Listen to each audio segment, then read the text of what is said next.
Hello and welcome everyone. I'm Patrick Lemoyne from O9 and I'm going to be your host today for this first session. And to get us started on the topic of digital transformation, I have the perfect guest. So Chakri Gotemukala is the founder and CEO of O9, and as such is really the architect behind the O9 solution, the digital brain, and we'll come back to that later. But also in that capacity, he engages and advises, with executives and CXOs, and of course has a lot of perspectives because of this. So Chakri, fantastic to have you.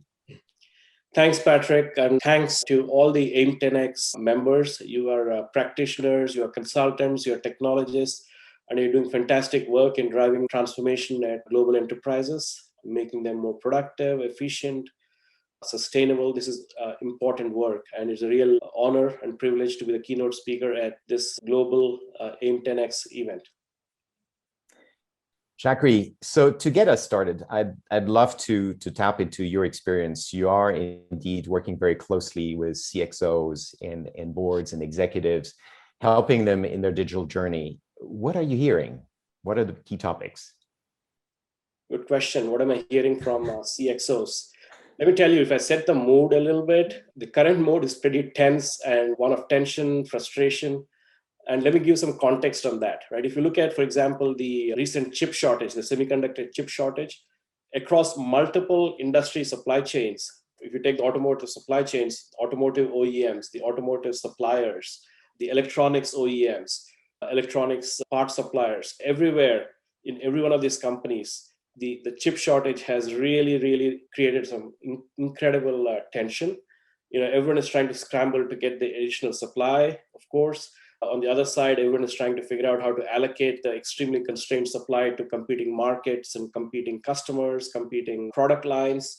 And as you can always imagine, those allocation discussions are never much fun.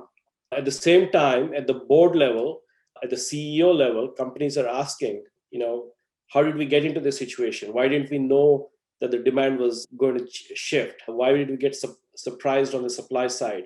What's missing in our planning capabilities? So the lack of capabilities, the missing capabilities, whether it was processes and the underlying planning systems, decision-making systems, those have really come to the surface.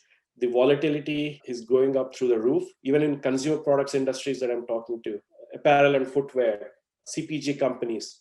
The demand shifts are so drastic. Companies are having to shrink or adapt their product portfolios rapidly because of changes in consumer buying behaviors, shifts to online demand. So this unprecedented level of volatility on both the demand and supply side has really shown light on the gaps that companies are having their planning capabilities and decision-making capabilities. So the pressure is on. They need to fix things in the short term, but they want to really get prepared for how to drive the digital transformation of these planning capabilities for the future so that we are better prepared for what's definitely going to be a more volatile and more complex world going forward. So clearly events that are creating a case for change and an accelerating or forcing mechanism, so to speak.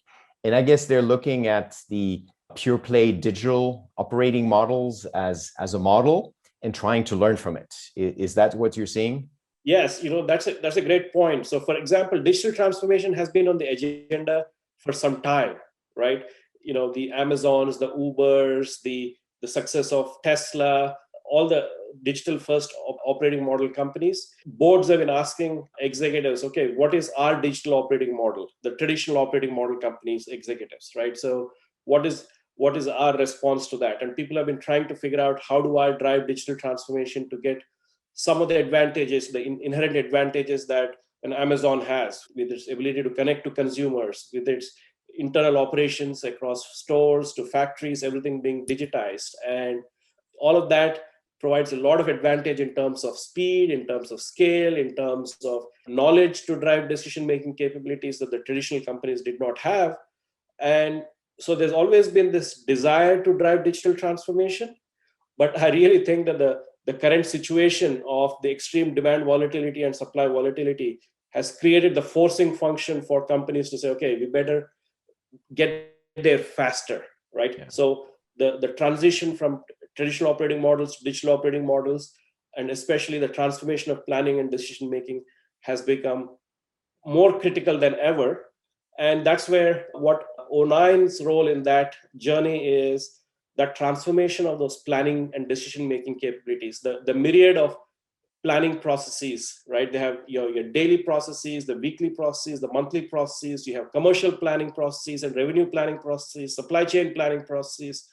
All of these things need to start coming together to create a coherent planning and decision making capability that's able to respond to all kinds of changes in the demand and supply, and drive decision making. And that's what the capabilities to bring all that together in the new digital world is what we're calling as the digital brain. And that's what we are trying to drive as part of the transformation of what I would call the traditional operating models to their digital operating models.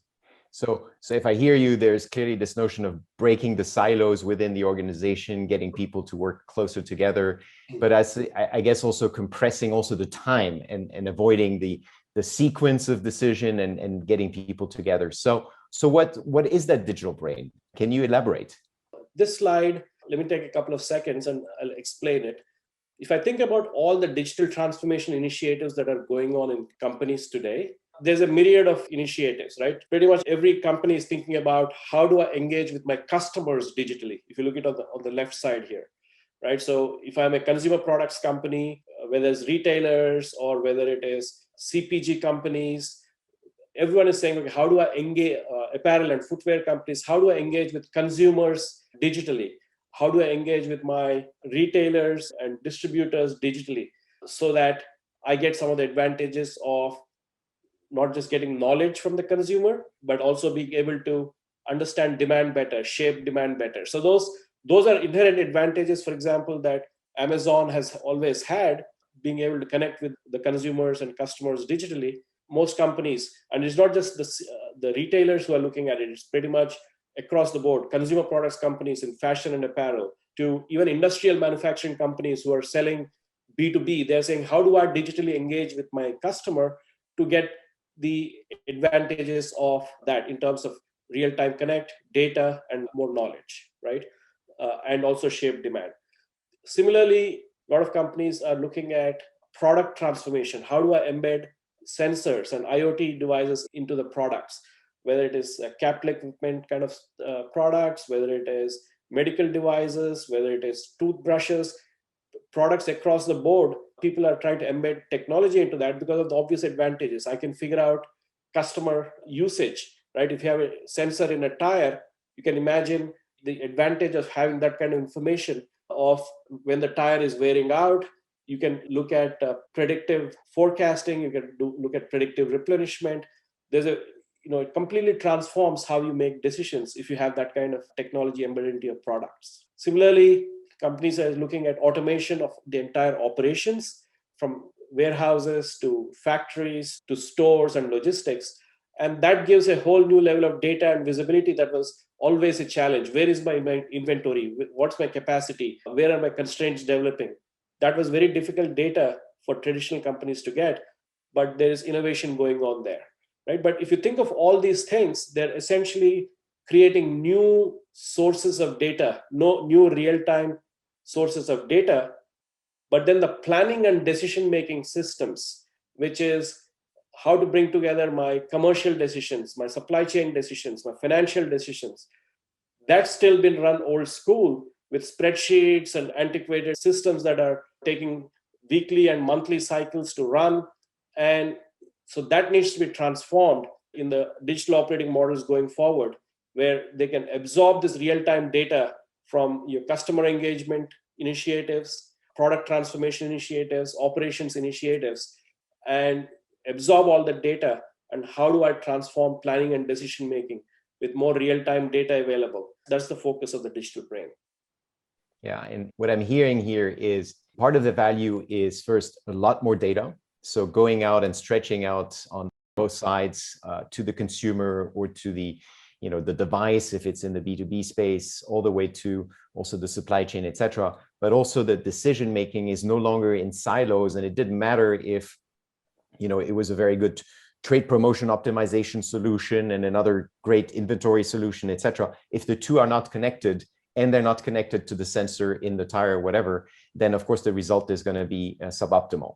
So that's I think, that's I hear a you. great point. So the way to think about the digital brain, we draw a lot of inspiration from the human brain when we invented the digital brain platform and how this can transform planning and decision making. So for example, there's a lot of data that is coming in from all these sources, but there's a difference between data and what we call knowledge. The human brain is not working on data. For example, when I make a decision on what I want to eat today, I like Thai food. I would like to go eat Thai food. How did my brain make that decision today, right? It is not going and collecting data from all the meals that I've eaten over my entire lifetime. It's actually taking all that data and constantly converting it into knowledge. Hey, I like Thai food. I like spicy food, or I like Thai food or spicy food when it is cold outside. And then when it is actually cold outside, it's telling my brain, okay, it's prescribing to me, you might want to eat Thai food. So there is the whole notion of converting data to knowledge that is very, very critical. So what we are looking at in terms of the digital brain platform is, one, how do I bring all this data from the customer, also from the external market, and create real knowledge about my market, my product categories, my customers, my competitors, knowledge about my demand, what drives my forecast, what drives my demand, knowledge about my commercial initiatives, what is the impact of pricing on demand, what is the impact of marketing events on demand, and knowledge about my supply chain, what are my capacities, constraints. So how do I constantly take all the data that is coming from these sources and convert it into knowledge? And the human brain is a fantastic auto learning capabilities where it's constantly learning from any discrepancies from what it expects and expanding its model, expanding its knowledge of what it observes, and then it's using it to predict and prescribe actions to us. Similarly, the digital brain should be absorbing all this data from the new sources and converting into market knowledge, demand knowledge, and supply knowledge. And then we look at it as a way to transform how companies forecast, how they predict what's likely to happen, and then make actions and decisions, how to prescribe what decisions to take, i.e., what revenue actions to take to maximize demand, what supply chain actions to take to meet demand. So this notion of transforming the decision making using data, converting into knowledge, and breaking down what have been very, very siloed planning processes into a continuous planning process is really what the digital brain is about. Taking these massive amount of data, and I guess we're talking about 10 times or perhaps even more the amount of data that companies have been digesting and leveraging, of course, then compressing it to extract knowledge. What are the typical use cases around planning and decision making that you see customers starting with? You've got a number of scenarios here. I'm sure companies start at different places. What do you see? Yeah, that's a great question, Patrick. I think the question is how to move from current state to the future state where really, the true digital operating model nirvana is achieved, right? Where all your customer engagement, operations, the brain is getting all the data, making decisions, really transformational stuff. But reality is most companies have data challenges, they have legacy systems. So really, how do you move from point A to point B? What are the steps to take?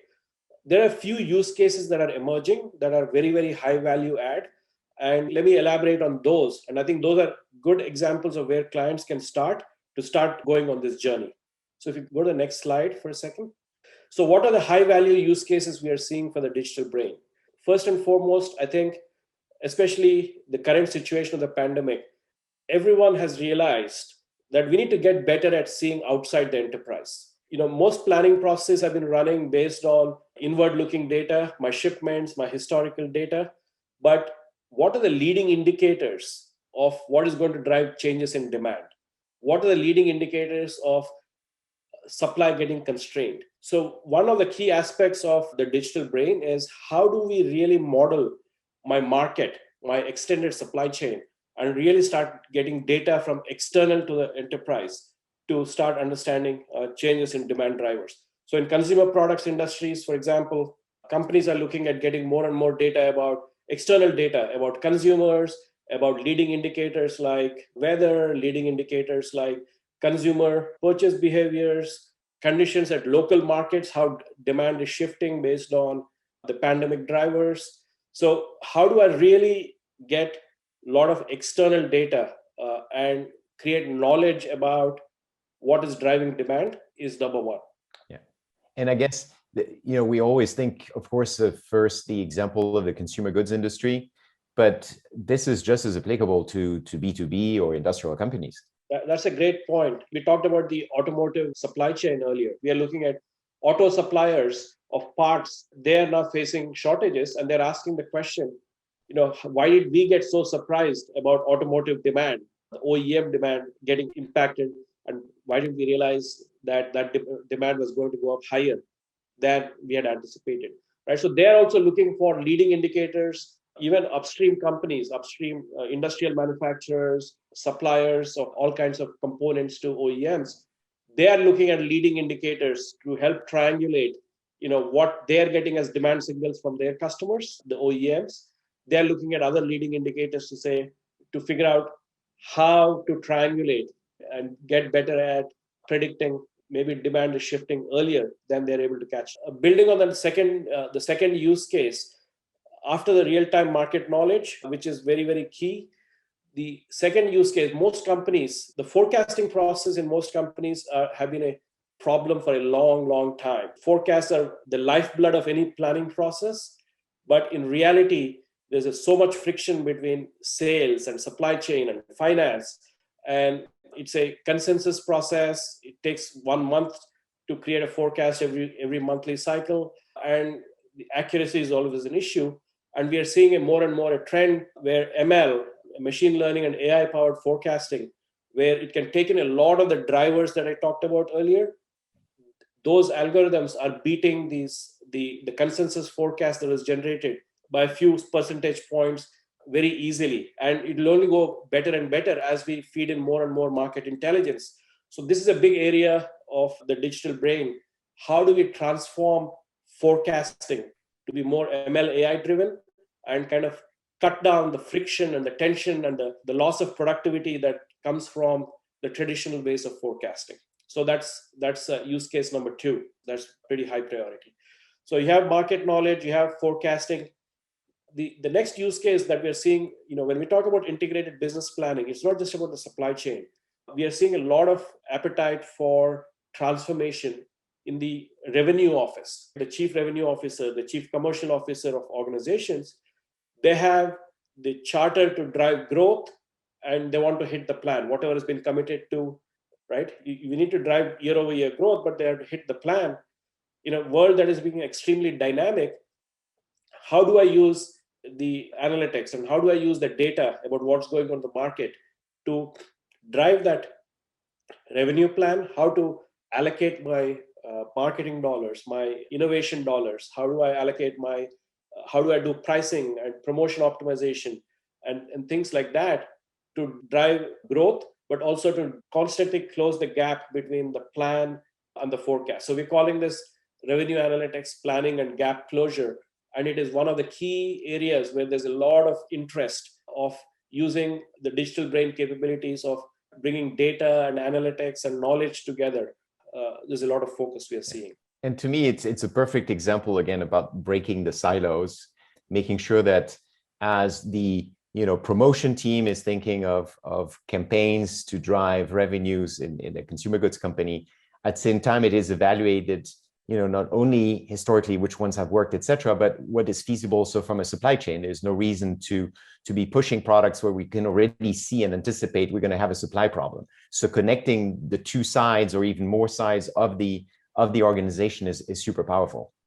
That's a great point. And that kind of touches upon a couple of other use cases I've talked about. But think of it, right? It's almost like the companies today have a a separate brain for demand and revenue, and a separate brain for supply chain. It's like asking an athlete, a fine-tuned athlete, to have a brain for his left hand and a brain for his right hand, and the ball is coming at you at 100 miles per hour, and you're supposed to hit the ball perfectly, right? So it's crazy, but that's how enterprises have been operating for a while. And what we're saying is all these use cases for market knowledge, forecasting, revenue planning, supply chain, they need to come together so that you have one brain where the dots are getting connected, but they're not like different brains operating different functions. And that's our vision for digital brain, kind of bringing, let's call it integrated business planning 2.0, to so to speak, where all these functional silos are completely broken down and a new level of decision making is happening. Right. So in terms of revenue planning, that's number 3, the use case that I talked about. On the supply chain side as well, companies are looking to transform. For too long, companies have been planning the supply chain with first generation planning systems, with a lot of spreadsheets, batch processes that run on a weekly and monthly cycle. But the ability to respond to the demand changes, the ability to detect supply changes that are happening in real time across the supply network, understand the impact of that, run scenarios to say, okay, what demand can be impacted? How can demand be shaped?